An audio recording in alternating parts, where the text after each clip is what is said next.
Welcome to another episode of Brad's Wings here. This week we have Andre coming at him from his place. I'm pretty excited. We're going to talk about some fun stuff here. Throw a little curveballs at him. I got a couple. And he has been absolutely slaying the poon lately. So it's been pretty sick. I have. So the first way I start off every Brad's Wings, and this is what I mentioned before, is giving kind of a background of where you came from, kind of your initial getting into RSD and stuff. And then Andre is actually a former student of mine too, like some of the other guys. So kind of I wanted to get into initially how you got into all this. So we'll start with that. So probably, I think what was it, like a couple of years ago? Was it a couple of years ago that I took the boot camp with you?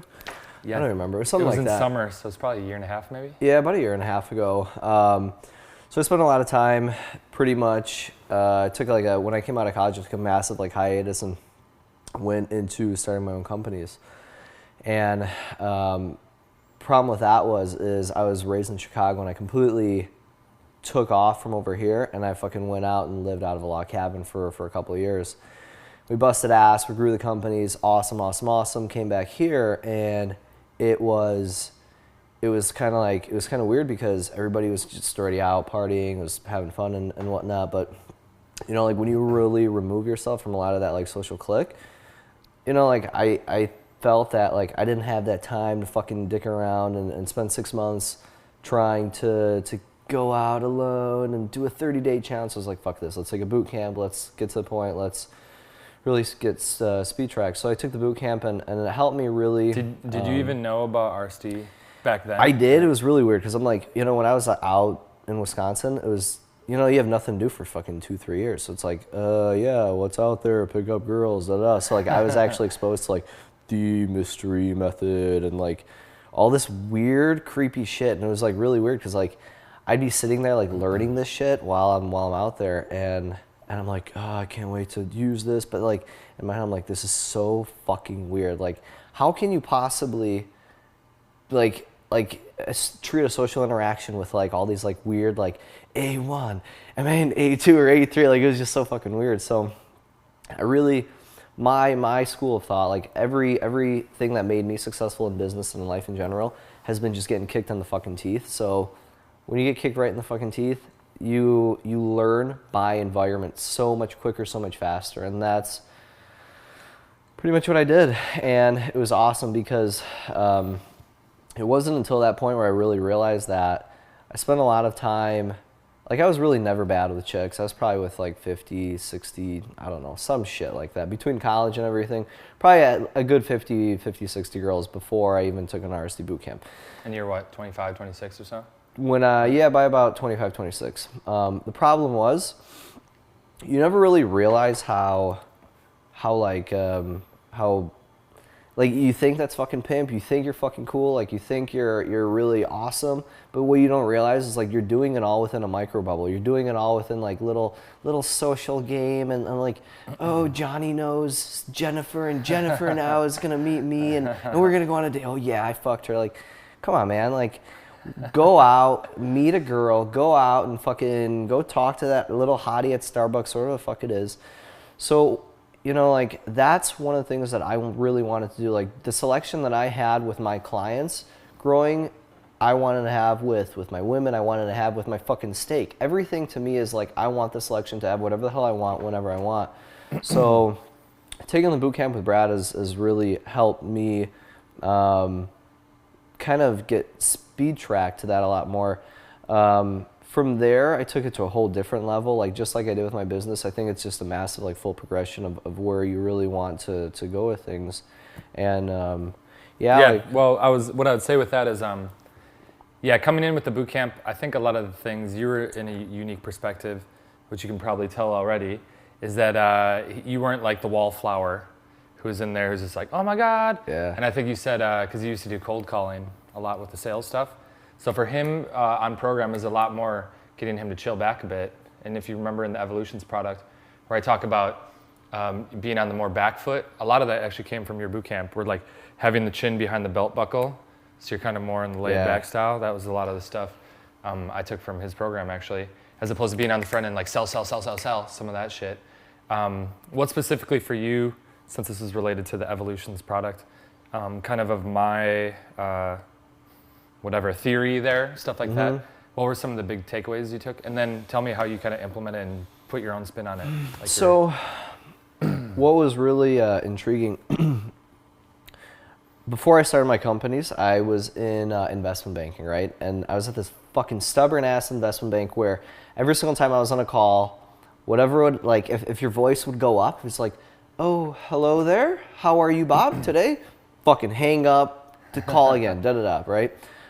Everything had to be authoritative, everything had to be assertive. And one of the things that, you know, like you teach in Evolutions is really a lot of those facets, right? Speak loudly, be bold, be assertive. You know, like your best article that you've ever come out with was that wolf versus gorilla. I love that article. It was fucking, it was such a, like a, not really like a mind blower for me, but like it really, there's a really big significance between the guy who's just like, look at me, I'm so fucking cool, versus the guy who's just, he's just fucking cool. He's just a cool dude and really takes what he wants versus like acting and waiting for the environment to like reposition itself in a way where I'm gonna give you that chance, but if you don't take it, like, fuck it, dude, like you take it whenever you want. So yeah, your product really reinforced general principles that I think are really neglected a lot in this stuff. You know, just personal development in general, just, you know, like people look for like the gimmick. Fuck the gimmick. You know, take what you want, be assertive about it, be confident about it. And of course, I mean, be confident is a really bold, you know, term and whatnot, but just in general, like a lot of times people search for like trying to act experienced without the experience. Go fucking get the experience, you know? And that's, I think I really got a lot out of your product because it really tied in everything that makes you successful in biz. And it just, that's why I think it just speed tracked really quick when I got deeper into this, because it was just like, holy shit, what makes me money gets me ass. I love it, you know, so. I think too, what you mentioned was one of my favorite testimonials after the product was a guy who was like, yeah, every time I've had those results, every time I've had the success, I was doing something that Brad said in the product, to where for me, just as you mentioned, I don't think anything's like, holy shit, this is like reality shifting new world shit. Yeah. But it's like, oh, I'm already doing this. Oh, I'll do more of that. Yeah. Oh, I'm already doing this, you know? So for me, it was like my own experience of seeing you guys, all the wings and everything coming in and what works for them, and you see those consistencies. And it's not some crazy magic trick or something. It's gonna be more the stuff you actually do when you're in the right headspace or whatever, right? So I think based on where you're at inner game wise and all that stuff too, and then the experience you have coming in, it kind of just it amplifies the shit you already got, I think, for a lot of guys, as opposed to completely changing who they are, which then you get in little problems and that's like too. the funny thing. Like I feel a lot of people are like, oh, I want to get into this because I want to change who I am. Like, I don't think a lot of people like really accept like who they are is fucking awesome to begin with, and you want to spend more time changing you instead of building on you, which is fucking weird because then everything is incongruent, right? Like everything is fucking totally off when you're trying to be somebody you're not. That's why like when I was out in Wisconsin, it was just like, oh, mystery method, A1, A2, like fucking magic trick, look, birdie, fly away, like fucking get laid. No, it was retarded. And like it didn't make any sense to me. And it's one of those where when you really try and become a better you, everything starts sinking in better, right? You start walking more boldly, or fucking retard, boldly. You start projecting your voice louder. You start being so not needy, you know, oh my God, I really care what you think. And I think that's what every guy should aspire to be like, right? Like very, you know, I don't really, you know, I'd love to meet you, but if you don't want to engage, whatever, you know, like, so, yeah, no, that's some great stuff. Two things, one I didn't think about until now, and then the other thing with it too, is what I wanted to ask you, as you mentioned kind of how you said you took it to the next level, kind of your own implementation moving forward, the experience you have. And also, you said you've been testing the waters in some day game stuff Yeah. lately, and guys are always interested in that. And I think you've had some forays into pushing things to a pretty high level. Cheers. Cheers. So as we have some, feel free to go into it. Okay, so what was the fucking first one? Just kind of like how did you implement it, and then moving forward, and then like I said, get into. I just So like the you- one day you- game story too. You're talking about like. 'Cause what do you do now? What's your style like? So right now, it's kind of weird, you know, like it's a massive. I think anything that creates like a big separation, right? Like day versus night. Now I'm gonna be cool. Now I'm not gonna be cool. Why can't I be fucking cool all the time? And like, and act on your emotions whenever you want. It's kind of like fucking food, right? Like, you're hungry, so you eat. You see she's hot, so go. Don't wait for the fucking nightclub, or don't wait for fucking the next David Guetta song or Deadmau5 song to go fucking hit up a chick. So now, you know, like I think I was telling you, like I was out getting some of my clothes tailored at Nordstrom, right? Got it tailored and whatnot, and hot. I mean, like fucking really, really cute chick starts, you know, helping me out. Polish chick, right? Yeah, she was Polish chick. She was really cute, and it was funny because I'm like, in my head, I'm like, you know, go trying on some shirts, da-da. She's like, is it good, da-da. And I'm like, fuck, I'm like, this is crazy. Like, it's like a Wednesday, 2 o'clock or something. And I'm like, this is gonna happen. This is gonna fucking happen. Like, fuck it, let's see what happens, right? So she starts knocking on my door. She's like, well, she's like, do you wanna, you know, try this tie on? In the And I'm dressing like, room, you in the said. dressing room, right? So I'm in the dressing room, and I open it, and completely had my pants unzipped, and then I had my fucking completely shirt undone, and I'm like, oh, like Brad, oh, hello there, and and she's like, you could see like she was fucking totally like befuddled, but she's like, oh yeah, it looks really nice, da da da. And she came in the dressing room. I'm like, yeah, let me just, you know, I got 5 other shirts here. Let me try it on, da da. And it was really weird because it, in one sense, like escalation, like not even escalation, like the fucking intensity, right? Like just went through the roof. Like you could see flushed cheeks. She's like, just like the circuitry's going fucking crazy in her head. And it was funny because right then and there, I'm like, cool, I've got her. I fucking totally got her. But I was still in the middle of fucking Nordstrom. My tailor was still out there, so I'm like, all right, cool, you know. And it was funny because I pinned her up against the fucking wall, and In the dressing in the dressing stall room, literally in the thing. dressing Yeah. stall, 3 p.m. on a fucking Wednesday, and I just got up really close to her, and I was like, I like that shirt too, and I just fucking just buttoned my shit back up, and she went off on her way, and it was really funny because most guys like, yeah, like I could have fucking gone crazy, or I could have gone for the layer, whatever the fuck you want to call it, but it's funny because I come from like a really like a lot of abundance where I'm not gonna go for a fucking weird demented situation in my standpoint where my tailor's outside. I go there every fucking week. Like I get a lot of shit tailored, so I'm not gonna go fucking completely shit where I eat. But I did prove to myself it's kind of like, all right, cool. So and long story short, I got her number later and I fucked her later too. But Oh, you did? yeah, Nice. so it was kind of cool. I didn't know that part of it. Well, what I would say with that too is there's a couple sides of it. On the one hand, I think it's great because it shows where you're leaning into your edge.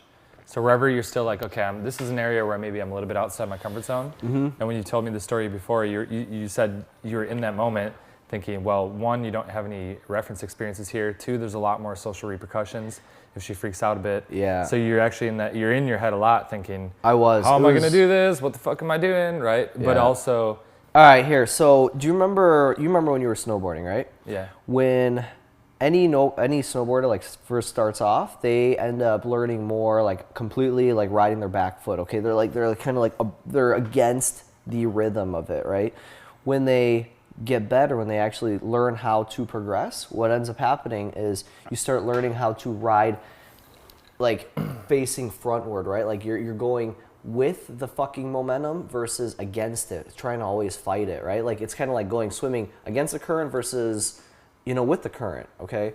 And one of the things that has really helped me is as in like snowboarding, like right, like yeah, you'd fucking finally like learn how to ride, you'd learn how to be smooth, but doesn't it get like, it's for me like it got really boring in one sense, like right, like you start riding the trails, you're smooth, you're like cutting in and out of fucking, you know, trees, but what's the next thing? What is the next thing?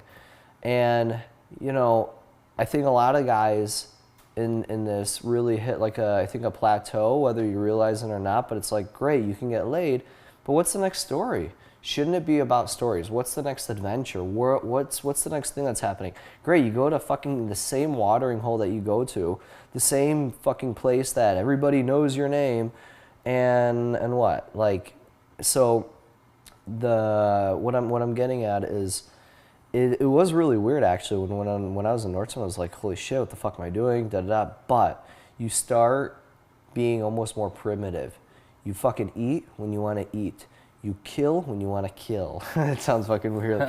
But you take what you want from what the environment gives you. And I think that has been really massive into helping me, because once you learn the basics, you go out and fucking do anything. And I think people really forget that they live in this, like, it's like this world of rules. Well, break all the fucking rules. Do what you want. You see a hottie at Starbucks? Fucking go talk to her. You see whatever you want. Like, and I mean, everything is obviously, in one sense, like pickup related, but like that was one of the things that I respected a lot from your product, because you taught something that I don't think a lot of guys really address. Is it's unisex in the sense that having a dominant voice, being fucking loud, being authentic, being bold, okay, is something that shows dominance and alpha characteristics to not only fucking women, but guys too. And a lot of times showing that you're the alpha guy in a group gets you the fucking chicks. So it's very funny, because here you have direct game where you can just be like, hey, look at you, you're really cute, blah, blah, blah. Or you become this ultra cool fucking guy who is just socially savvy and this is your personality. And next thing you know, the guy that you're talking to is like, hey, I want you to meet blah, blah, blah. So that has really where my game has begun to really take off. I have fucking hit a different level in my game where it's funny, like it's almost like it's like social game, right? Like meet everybody, go talk to a guy about the fucking football game, because I don't know, if I don't even fucking watch anything, but be a cool dude, and next thing you know, he wants to introduce you to so-and-so, they introduce you to so-and-so, and it just kind of fucking spirals, and now you're gonna have problems trying to figure out which fucking bitch to lie to because it's a Wednesday. Like, that's the honest truth, you know? Yeah, so you hit on a bunch of different things that popped up in my head. The other thing I was gonna mention with the whole day game experience, because actually now that I think about it, that's the video of the month too, like the initial video of the month. And I actually hit on a lot of that stuff where I think I kind of went on a little tirade for a moment where I was thinking about how people think day game is different to night game. And then they're like, should I go direct? Should I go indirect? And you notice how at nighttime, no one even asks that question. They're like, well, you can do either. What? Yeah, you gotta just be loud and fucking say some shit. Say plaid shirt or say you're hot. Yeah. And it doesn't matter. And the technology, but if you would have looked at it 5 years ago, we'd have been like direct, indirect. And I feel almost that the technology of pickup has not evolved yet for outside of the club. It's like you do the same shit. You just be the loud, cool fucking dude and you make it happen. But the other thing you mentioned too is like how you ended up not hooking up with her there. Mm-hmm. And I think a lot of guys then think, okay, this is the new conquest, the new glory of day game, so I need to see how many makeouts I can get. Or like I gotta rail the girl in the freaking bathroom at Nordstrom's or something. And cool, that's great, but realize what's going on there. It's like a story, it's like an ego thing, and that's it. And you know, I'm always kind of playing that fine line of like, what is the solid play here to get the hot Polish Nordstrom's girl, and maybe you know you could hook up with her once in the bathroom, but at Nordstrom's at her job. But do you think she's ever going to call you again? Probably, if that's the way your relationship starts. I don't know. Maybe that's a limiting belief, but it's probably just not the best way to start. Like when her parents are like, "How do you guys meet?" Like, "Oh, I doggy styled her in the fucking dressing room or something." Dude. I got the same principle in biz. If it starts like shit, it ends like shit. But I mean, that's different strokes for different folks in one sense. I mean, different people have different principles. But the other thing that I thought you mentioned, which is something that's pretty sick that I haven't really talked about in a while is, well, I'm teaching it on boot camp, but I haven't really videotaped it anywhere, is the idea that as you get comfortable in there, the first guys that when they're just starting off, they don't want any awkwardness, they don't want any social pressure on the situation or the environment. But then when you get really comfortable with it, it actually, you want to create that. Like you want to put her a little bit on the spot. You want to get her where she's thinking, holy shit, this guy's really cool. Like what should I do? What's the next thing I do here? And I think most guys at the kind of intermediate level, they're afraid to do that. But really when you hit the next level, is you do that on purpose. You make her feel a little bit uncomfortable because that's the whole, whoever's the higher value one's reacting less than the other one. Yeah. And you can have a lot of fun. It's way more self-amusing when you see her kind of like, what's going on here and stuff like that. And you talked about especially in the dressing room, she's kind of like, oh my God, I'm at work. Yeah, Right, it was really crazy. Like, right? I mean, you could see as I was going in, her head is like embracing. She's like, holy shit, he's doing this, da-da. Like pupils just start slowly fucking dilating. Like the fact that I see like the diameter it's so of fucking bright, pupils, too. Yeah, so just like little foxy eyes just start fucking going completely bright. I've already won. I've literally already won. I don't need to. I've literally got everything out of it. So it was, and here's the thing too. Like I think I'm not fucking here to be like this like take advantage of fucking girls. Like she was actually a really nice girl, really cool chick. But you know, at the end of the day, like you have to know what I guess you want out of it, right? Like I didn't really want to fucking. And any guy who's like, I'm in the middle of the club and I want to fuck a girl like in the one stall, like, come on, like how I good don't is the like sex who anyways the or fuck something? likes this? Like, I like to bring them back here. I mean, throw the fucking panties and bra off the fucking balcony, burn it like crazy shit that you can't do in a stall. So pick your poison, I guess. You want to fucking, I don't know. I mean. Yeah. And I think that's the weird progression in a lot of this stuff. Is like you have fucking guys who are like, yeah, it's so cool to finger bang on the fucking dance Bathroom floor. poles Like, and- yeah, like, come on, bro. Like, you got to think about it this way. Yes, it might be cool in your 20s, right? At some point, you're gonna age. Believe it or not, you're gonna be fucking probably fat. You're probably gonna be fucking receding hairline, not like us or any shit like that. But you're gonna fucking age, right? Like, so what are you gonna age into? You want to be this fat, hairy armed fucking finger banging motherfucker like at a club, like weird as shit, or you become this fucking cool ass guy. And it was really funny because we're actually just in Vegas, right? Like fucking me and Zach and Connor, and we're just out and we're eating at Wynn's Sinatra's fucking restaurant, right at the Encore, whatever the fuck it was. Awesome, highly recommended. But it was funny because we're sitting in the middle. It was our last night, and over here at this table, like straight up motherfucking 10s roll up, hot, like 22, 23, 24-year-old gorgeous girls. And then over here to this side, one guy rolls in with 4 women. Now, this guy was probably about 30, I'd say 38, 39 and a half, let's just say. But the fucking guy rolls in with just hot, like, women. Okay, there's a difference between a girl and a woman. And he came in with gorgeous, gorgeous fucking women. And for me, everything that I'm doing right now is a very interesting transitional progression to trying to be something like that, right? I don't need to be Buying this. 4 chicks dinner at a Yeah, Steve Wynn Steakhouse or some shit. But like in one sense, like I really I think what is your end goal out of this, right? Like my end goal was really to be the best guy possible. The best guy possible to me at default gets the girls. So once you realize the girls aren't necessarily the goal anymore, what do you want to be? Like, what do you want to become? What do you want to fucking strive to get better at? For me, it's being the fucking cool dude. For me, it's continuously progressing to be the man of stories, invest into the stories, travel, be around the world, different fucking adventures. Nordstrom Adventure is just one of them. I mean, we could sit here all night and talk about all this crazy shit we've done, but what are your stories? Are they to fucking get AIDS on a fucking stripper pole at a club? If they are, go for it. Sweet. But you know, I mean, I think at some point you hit like a not really a plateau, but like at a point where everything should be like forward moving. Whatever you're putting in right now, let it carry over. Let it fucking carry over into what you're becoming.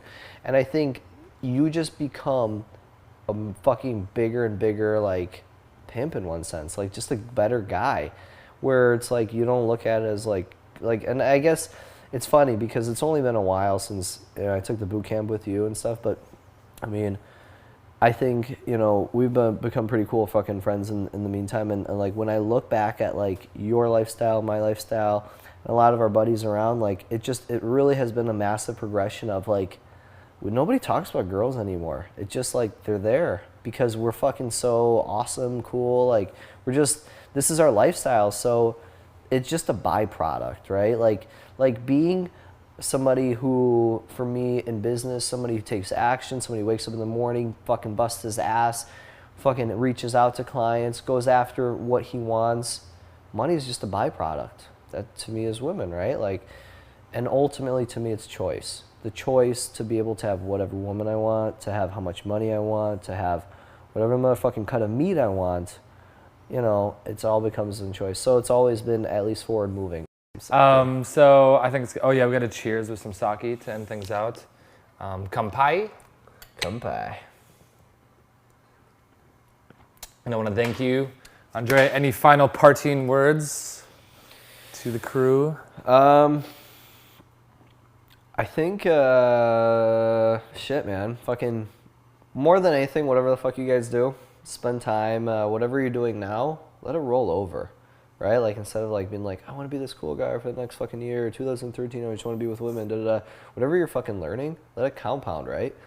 Be that cool dude. Learn how to be a fucking cool guy in general. And I think business, women, life, travel, you just become a cool fucking guy. And I think that's what really life is about. Women are a byproduct of just being a cool motherfucker. Sweet. Yes, they're the accessory. They are. To you being the man, the spice on the steak. And with that, I will say thanks for watching another video, and I will see you next week. Have a great week.